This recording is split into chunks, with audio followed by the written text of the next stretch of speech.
Country भक्ति, ये वो भावना है जो हर भारतीय के दिल में बसती है, जो हमें एक दूसरे से जोड़ती है, चाहे हम किसी भी भाषा, धर्म या राज्य से क्यों ना हो।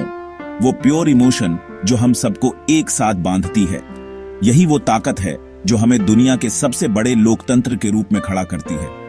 पर क्या होता है जब पैट्रियोटिज्म एक पॉलिटिकल वेपन बन जाता है, जब कंट्री भक्ति को एक टूल बना दिया जाता है जिससे लोगों की सोच को मोड़ा जा सके, जब लोगों को धर्म के नाम पर बांटा जाता है, जब एकता की जगह नफरत और डर को बढ़ावा दिया जाता है, और जब सिर्फ सवाल पूछने पर आपको एंटी नेशनल का टैग मिल जाता है, जब डेमोक्रेसी में सवाल उठाना ही गुनाह बन जाए, तो सोचिए हम किस दिशा में जा रहे हैं। तब आपको पता चलता है कुछ बहुत गलत हो गया है। ये वो पल है जब हमें रुककर सोचना चाहिए कि आखिर ये सब क्यों हो रहा है। आज चलो बीजेपी की प्रोपेगेंडा मशीन से पर्दा उठाते हैं, समझते हैं कि ये कैसे काम करती है और कैसे ये हमारी सोच को प्रभावित करती है। ये कैसे काम करती है, कौन कौन से टूल्स और ट्रिक्स इस्तेमाल होते हैं, ये कैसे डिवाइड करती है, कैसे एकता को तोड़कर लोगों को एक दूसरे के खिलाफ खड़ा कर देती है, और आपको एक यंग इंडियन होने के नाते इसकी परवाह क्यों करनी चाहिए, क्योंकि आज के फैसले कल आपके फ्यूचर को तय करेंगे। चलो डीप डाइव करते हैं, जानते हैं कि ये सब शुरू कहां से हुआ। First, a little history. Divide and rule याद है, ये कोई नया कॉन्सेप्ट नहीं है।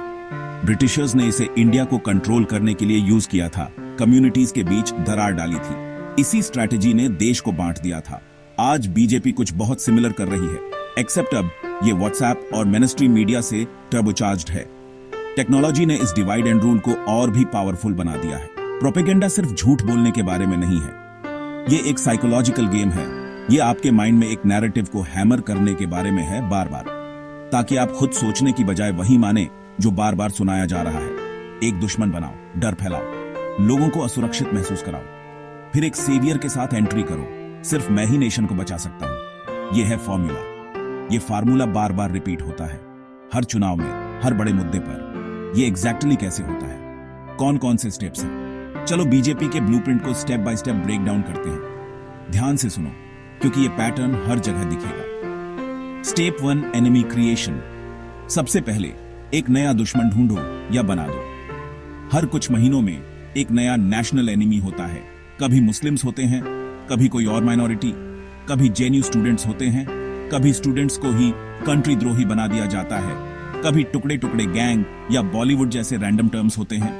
ये सब लोगों का ध्यान असली मुद्दों से हटाने के लिए किया जाता है। हेडलाइंस चिल्लाती हैं, हिंदू खतरे में है या लिबरल्स देश को तोड़ना चाहते हैं। डर और गुस्सा फैलाना ही मकसद है।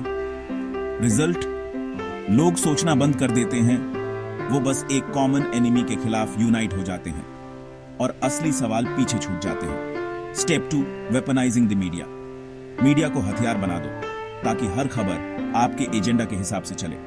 आज मेजर न्यूज चैनल्स जर्नलिज्म से कम पीआर से ज्यादा हो गए हैं। न्यूज अब सवाल नहीं पूछती, बस सरकार की तारीफ करती है। जब इकोनॉमी टैंक करती है तो न्यूज हिजाब बैन के बारे में होती है। असली मुद्दे गायब हो जाते हैं। जब स्टूडेंट्स प्रोटेस्ट करते हैं तो ये सब लव जिहाद के बारे में होता है।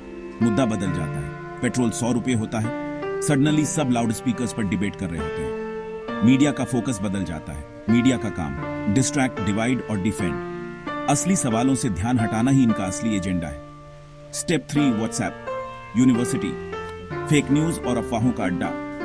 आपको वो एंडलेस फॉरवर्ड्स याद हैं, मुस्लिम्स हिंदुओं से ज्यादा हो जाएंगे, ये डर फैलाने का तरीका है। या नेहरू ने इंडिया को बर्बाद कर दिया, इतिहास को तोड़ मरोड़ कर पेश किया जाता है। या राहुल गांधी एक फॉरेन एजेंट है। हर विपक्षी को कंट्री द्रोही साबित करने की कोशिश। इसमें से ज्यादातर बीजेपी की आईटी सेल द्वारा एम्पलीफाई किया जाता है और बिना किसी फैक्ट चेकिंग के फैलाया जाता है। लोग बिना सोचे समझे फॉरवर्ड कर देते हैं। इंपैक्ट, पब्लिक भूल जाती है कि क्या सच में मैटर करता है। असली मुद्दे पीछे छूट जाते हैं। स्टेप 4, वोट के लिए रिलीजन का यूज करना। धर्म को वोट बैंक में बदल देना। अयोध्या राम मंदिर इनॉग्रेशन को ही ले लो। यह सिर्फ एक रिलीजियस इवेंट नहीं था, यह एक पॉलिटिकल मास्टर स्ट्रोक था। इसे चुनावी हथियार की तरह इस्तेमाल किया गया। हर इलेक्शन में लव जिहाद, काउ स्लॉटर, हिजाब बैन जैसे इश्यूज ये सब फिर से सामने आ जाते हैं ताकि लोगों की भावनाओं को भड़काया जा सके। गोल, आपको इमोशन से वोट दिलवाना, रीजन से नहीं। सोचने की बजाय फीलिंग्स से वोट कराओ। और जब वोटिंग फेथ से होती है तो डेवलपमेंट की किसको जरूरत है?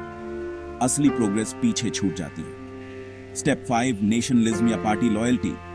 कंट्री भक्ति का मतलब पार्टी भक्ति बना दिया जाता है।